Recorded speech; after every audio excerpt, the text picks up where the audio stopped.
I suggest actually that when you walk around, you look at the objects and, I mean, whatever object you find, and think what interactions it is subjected to.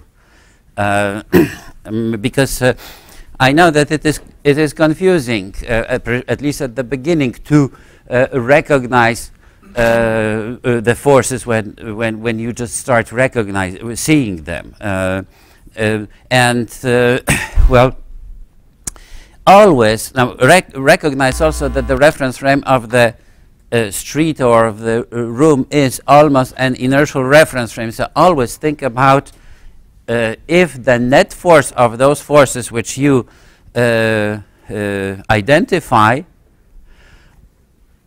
result in the behavior of the object. So let's say that you drive 55 miles per hour on a freeway. What should be the net force?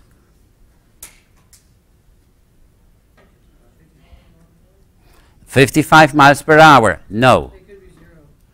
Or could be 0. It's not good. This is not a good answer either. Yeah, the sum. What should be its value? Yeah, the sum of the forces. Of course, the value will be the sum of the forces. But I mean, how much? So it should be 55 miles per hour or 0. He suggested both. Obviously, 55 miles per hour cannot be the net force because it doesn't even have units of force. It could be velocity or it could be speed, but not, I mean, component of velocity or speed, not the force. Well, if you drive 55 miles, because Newton's second law links interaction, which is represented by the net force, and it is interaction with the rest of the universe, with motion. And what quantity is directly related to that force in Newton's second law describing motion? Acceleration, correct. All right, so if you drive along a freeway, along a straight line with constant speed, what can you say about velocity? How does it change in time? Doesn't, correct. So what's your acceleration? 0. If acceleration is 0, it means that the net force must be 0. So the forces exerted on the car when you drive 55 miles per hour should add up to 0. All right, let's now try to figure out what forces are exerted, what type of the forces and what exerts the forces on the car. Go ahead. Drag. Now, drag exerts a force or is a type of interaction? Type of interaction. Okay, who exerts it or what exerts it? The air. Okay, so the air exerts a drag force on the car. Which way? In the direction opposite to the direction of the motion. Now, how about if I even draw it?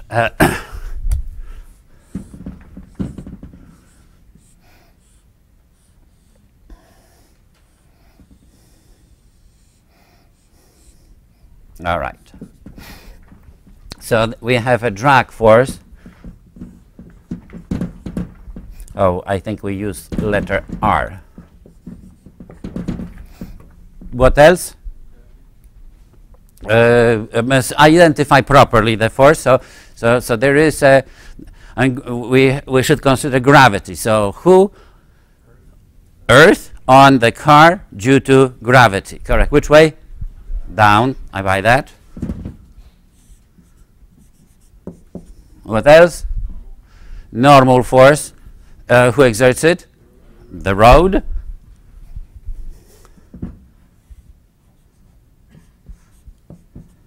Now I drew normal force.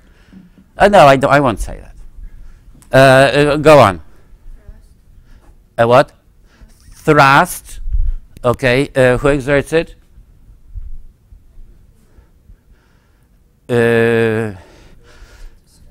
Engine is not an external object. Engine is part of the car.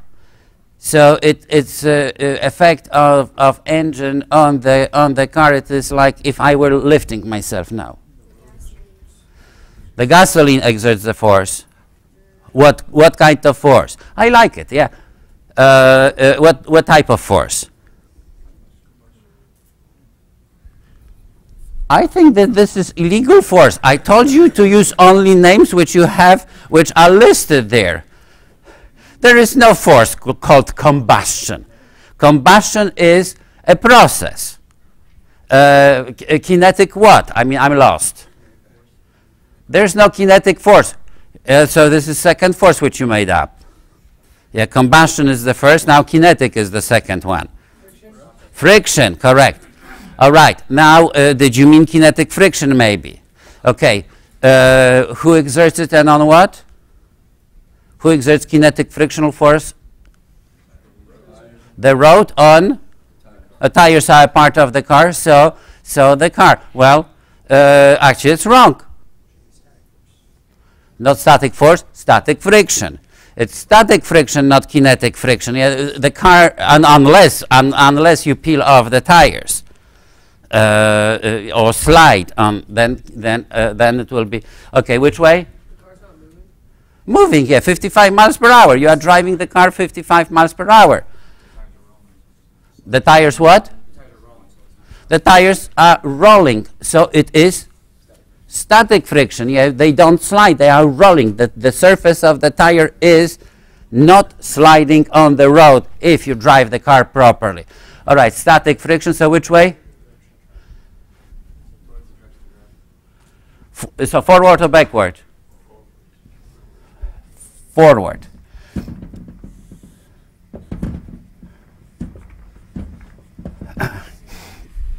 Is this the right diagram?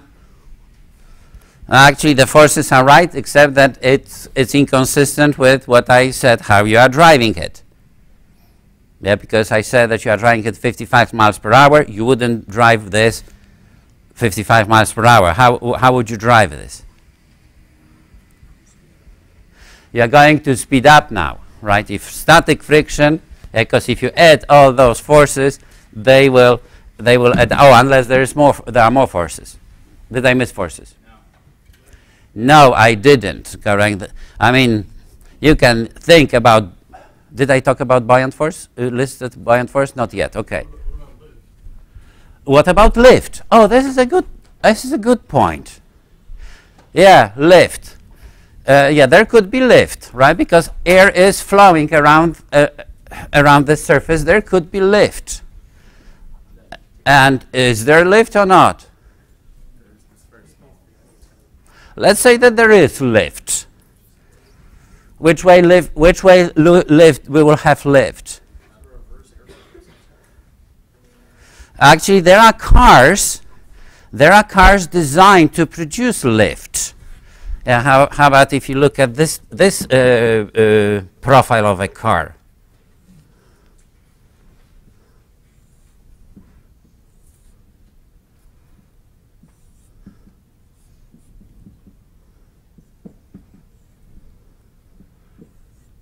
I mean, it's not the nicest car, but, which I could draw, but that's fine. Yeah, and it has at the back it has kind of a wing. It's called spoiler, and actually it has kind of a wing in front as well. Which cars have that? Well, Formula 1 cars have it. Like, drag cars actually don't use lift. However, Formula 1 cars do.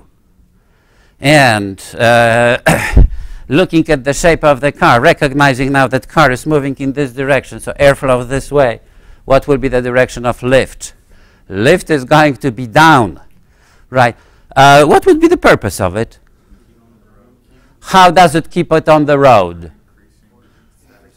By increasing a what? No, it cannot increase weight. Weight is mass of the car multiplied by acceleration due to gravity at the location. So mass does not change, and acceleration of the gravitational field strength doesn't increase either. So weight does not change. It decreases then, yeah, so if we have now additionally lift, which is downward, I got a suggestion that it decreases the normal force. Yes? On the static friction, Uh-huh. you said something is exerted and something is exerting a force and something. Yeah, the road. The road is exerting frictional force.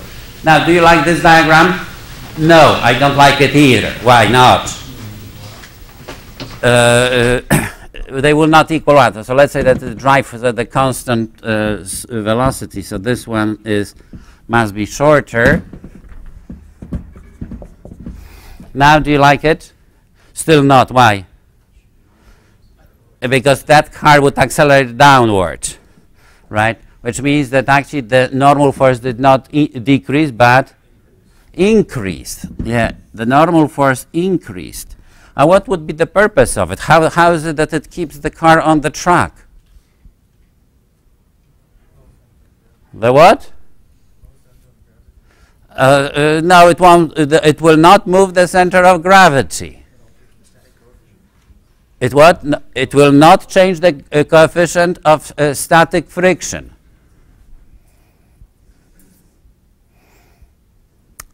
However, you are on the right track. You are on the right track. Because something will happen with the friction. What will happen to the friction? It won't increase. Not the friction will. The friction will not increase. Well, yeah, because we are talking about static friction, right? Now you have to recognize that static friction is not equal to anything. It always balances out the remaining forces, but it is limited by product of coefficient of static friction and the normal force, which means that if we have this lift, additionally this lift, the normal force will increase as well, which will increase this value. Not the static friction, but it will increase what? Okay, the limit for the static friction, right? So now you can really take a sharp turn or really accelerate fast because you have now larger range in which you can vary this frictional force. You can now make this frictional force really large. All right. Actually, at a full speed, the lift of the car in Formula One racing is twice as big as the weight of the car. It's really huge lift, which actually means, I mean, nobody built a track like that, but if you imagine that the track is twisted like that, a Formula One car could drive along this track and continue upside down on that road. Do you see that? Because what kind of normal force the car would have if it is upside down? What would change? Yeah, so I should mark that lift over here is twice as high as weight, which means this one should be up to here. Now, if the car were on the upside down road,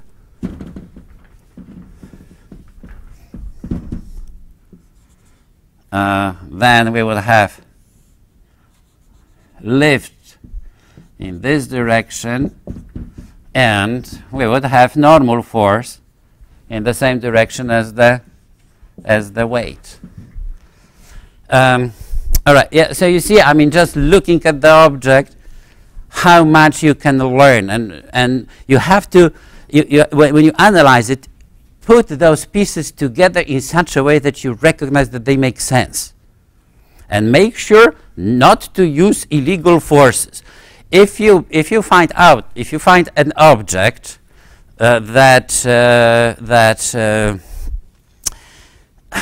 you cannot explain its behavior using the types of forces which we listed yesterday. Was it yesterday or before yesterday? Then come to the class and share it with us. We will analyze it just to make sure that we use proper interaction. How about if we review it? What what type of interactions we have discussed so far? Shout. Gravity, correct. We discussed gravity. What else? Normal force, correct, or support. Static and kinetic friction. What else? Tension. Okay, what else? Net force. Wrong. Why is it wrong? It's the sum of all forces together. It's not a new interaction. Yeah, so if you include net force to the free body diagram and combine it with the rest force, the remaining forces, you will count. You won't be able even to do that. But in principle, you will count most of the forces twice. Thrust, correct. Thrust, what else? What? Drag, correct. What? Friction was already listed. Lift, all right, lift. Pretty good, actually. I mean, because I was expecting that you will create much more non-existing interactions than you did, which is actually good. Yeah, so be careful not to create new interactions.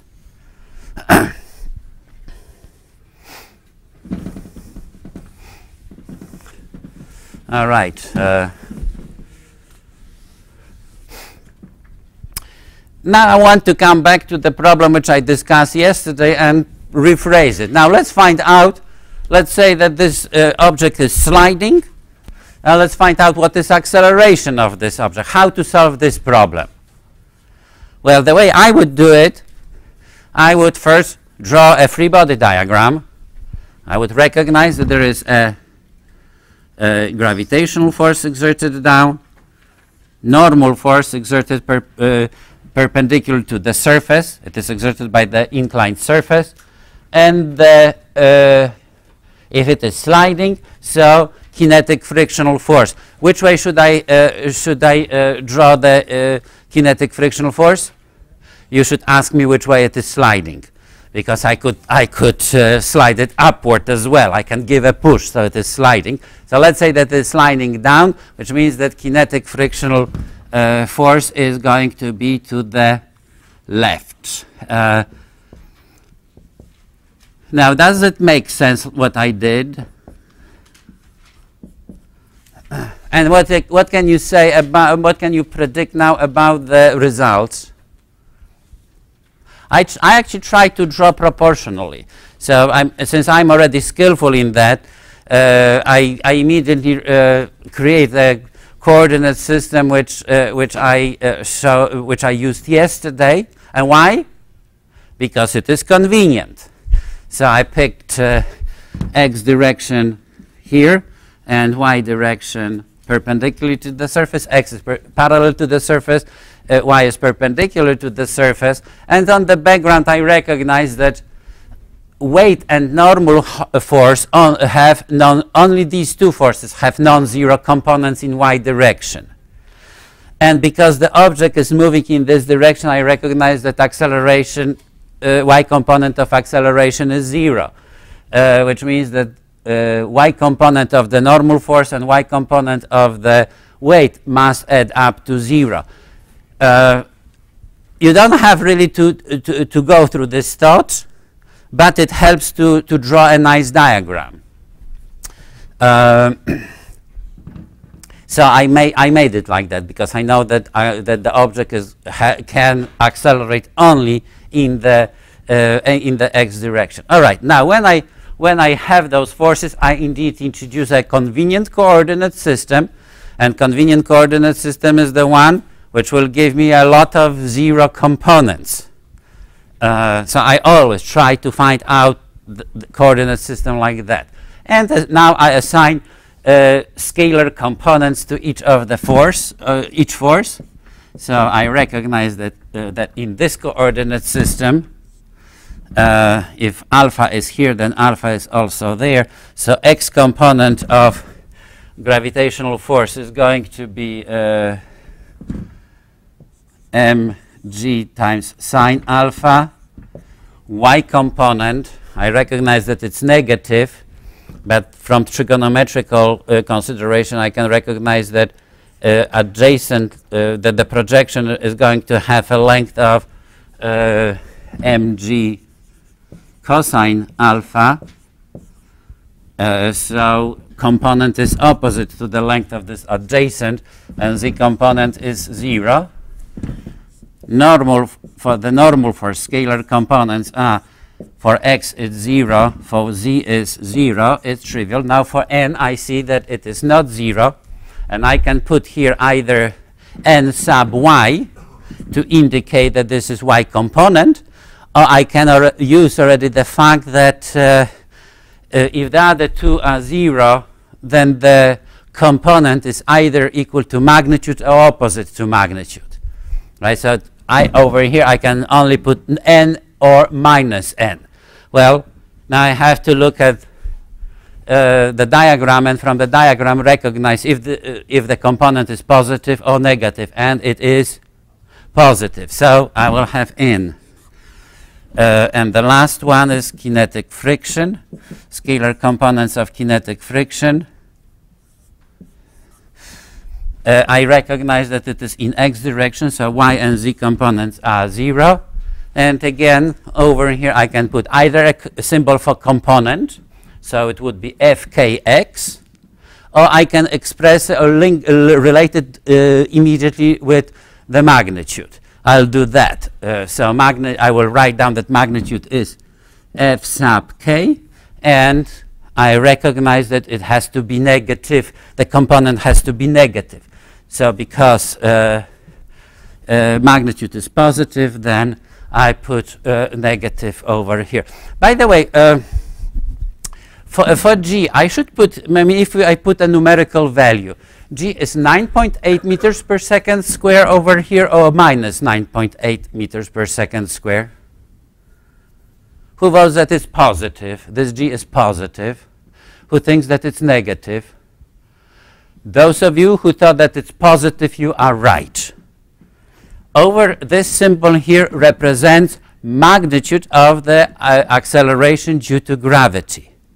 Now, what is minus 9.8 meters per second square? Not acceleration. A what? Not vector. Minus 9.8 is a number, so it cannot be a vector.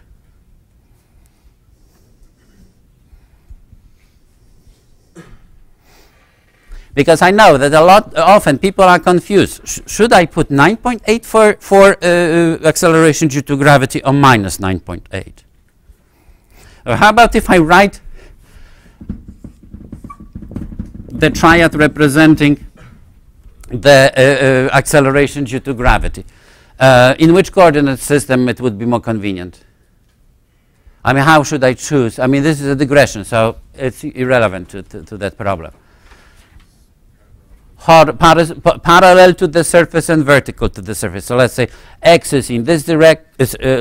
Okay, so let's say x is in this direction, y is in this direction, z is toward us. So what will be x component? 0. What will be y component? Let's go to z component. Z component would be 0. What will be y component? Who votes for that I should put minus 9.8?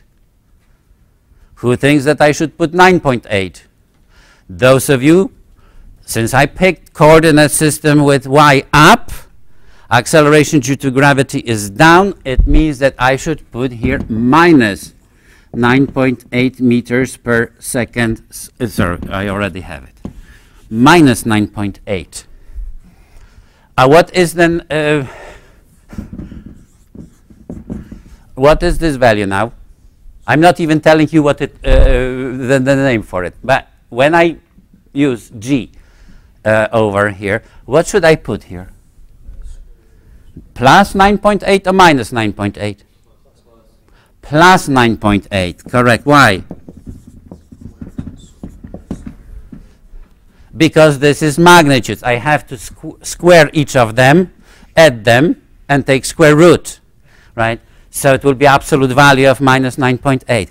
All right, so now tell me what is 9.8 meters per second square and what is minus 9.8 meters per second square. So let's start with 9.8 meters per square. What's that? Magnitude of acceleration due to gravity. Very good. What is minus 9.8 meters per second square?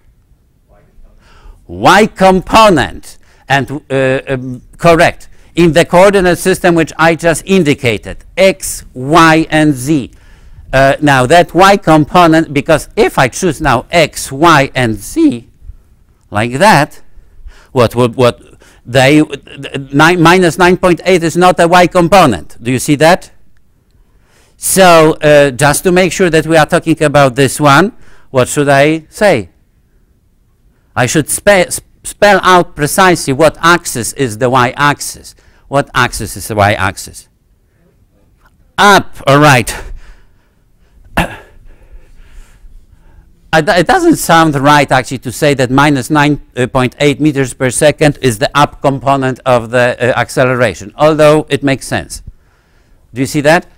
Don't say y, because are you asking me or saying y component? Oh, he said that, and I said that it's too ambiguous. Yeah, so up is better because really it refers to that. Well, do we have an adjective for this direction? Vertical, right? So the vertical component of acceleration is minus 9.8, provided that the axis is oriented up. Because if I choose a coordinate system like this, that it is x, y, and z, what would be the vertical component of acceleration in this coordinate system? Positive 9.8. This time it is going to be positive 9.8. So remember, the negative 9.8 refers to vertical component. Positive, well, refers to magnitude. All right. I forgot what was the reason for this digression, but I think it was something with that minus. Now,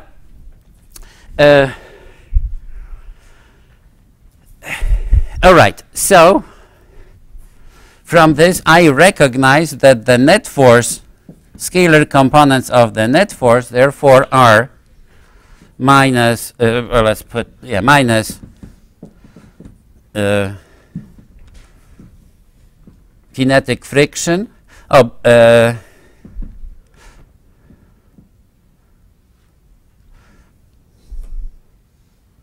well, plus mg sine alpha, normal force, and plus 0. How about, no, let's make it like mg sine alpha plus 0 minus kinetic magnitude of kinetic frictional force for the x component. For the y component, we will have minus mg cosine alpha plus n plus 0 and 0 plus 0 plus 0. Well, I want you now to identify a difference in the solution of this problem with the problem which we solved yesterday. Because yesterday the question was, what is it going to stay still or not? Can you see the difference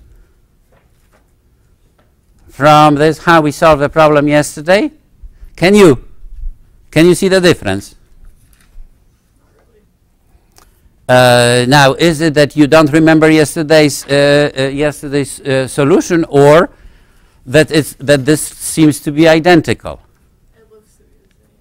It looks the same, and it is. No matter, actually, I mean, very often I forgot what's the question when I'm solving a problem, because I analyze the situations always the same way. Start with the free body diagram, then find scalar, pick a convenient coordinate system, analyze the forces, and when I get to the net force, I'm beginning to think, what the hell I'm solving for? What's the question? So now I have to come back to the question and really think what to do next. What is my question now? No, it's not the same problem as yesterday. Oh, this was the last question. The question in the problem. We are trying to find out now acceleration of the block. All right. Now, actually, I'm not looking for entire acceleration because I know a lot about acceleration already. What do I know about acceleration? What can I say about acceleration of this block without even solving the, without even analyzing these equations? Z is 0. Very good.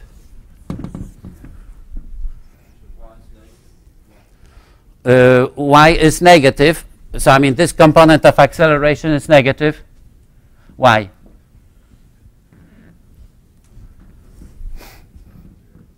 What do you say? It's also 0, right? The object moves in a perpendicular. Everything. I mean, well, not everything, yeah, but there is no motion in this direction. So this component of position even is 0 all the time. So y component of acceleration is 0. The only component of acceleration which we don't know and we try to determine is x component. If we find x component, we found the answer. All right, now, so how to do that? Well, from Newton's second law. Newton's second, we already found out, well, algebraically actually, and with parameters, because I don't know everything over here, but I know that the net force will depend on the values which I need to find, like that.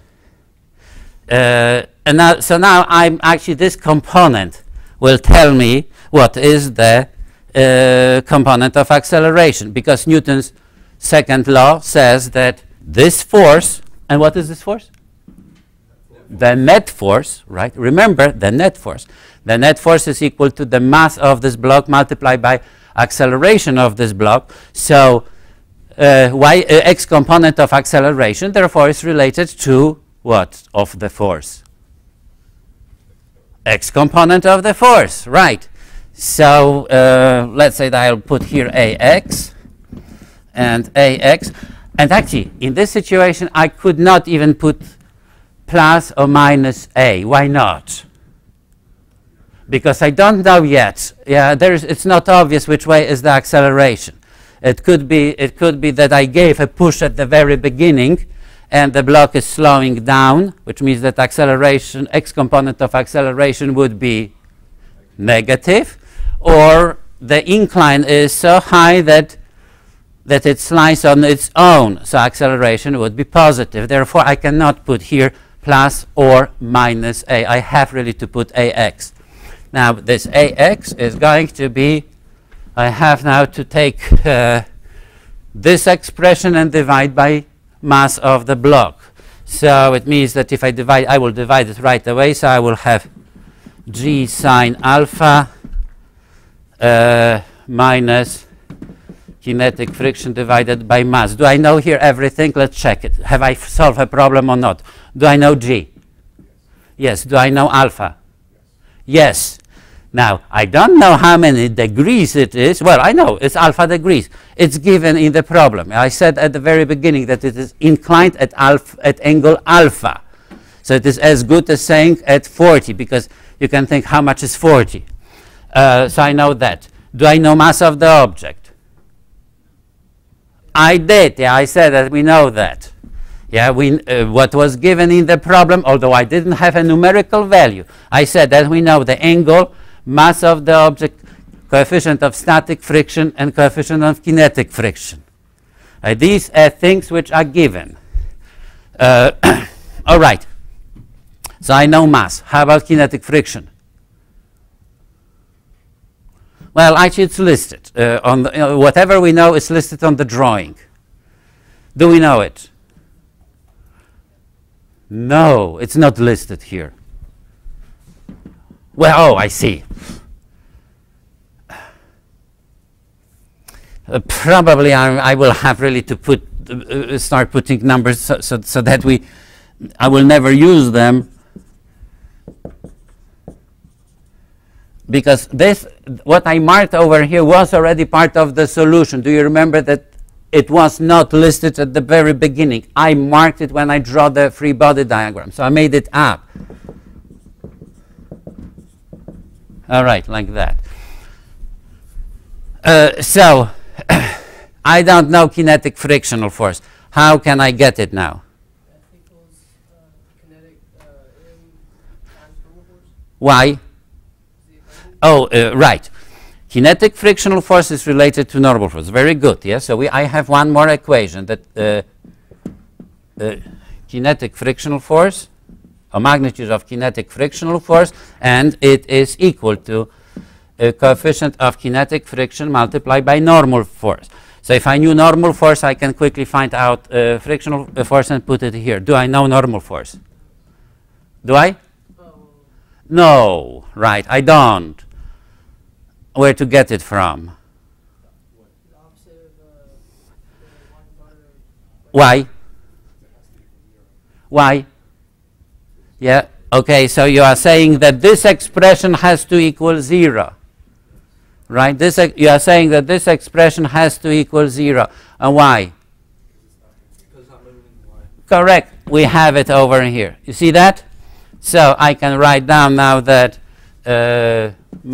well, if I solve it, this is equal 0, which means that this expression is going to be coefficient of static friction, mass times acceleration due to gravity times cosine of the angle. And now I know here everything.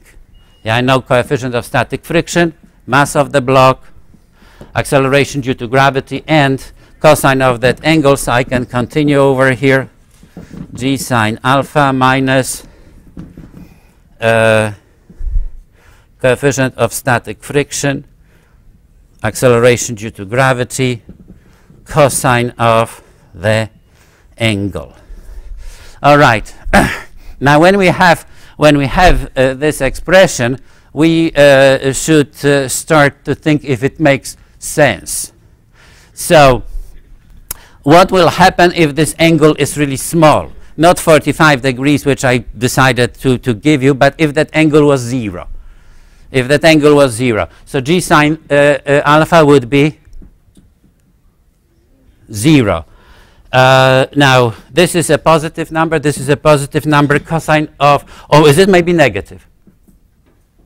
No, negative. Positive, magnitude, this is magnitude over here. And this would be 1. So I would get that x component of acceleration is a negative number. Does it make sense? Does that mean it's slowing down? It means that it is slowing down. Now, does this make sense? Why? Where's the friction form? Can I do the experiment with let's say that this is the block?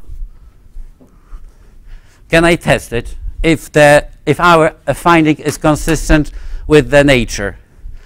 What should I do? Like that? No. How should I put the table? Like that. Right, I said that alpha, if alpha is 0, what will happen if alpha is 0? Well, if alpha is 0, that incline is horizontal. Do you see that?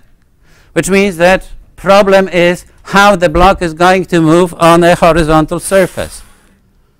It's slowing down. When I pushed it, how was it accelerating when I released it?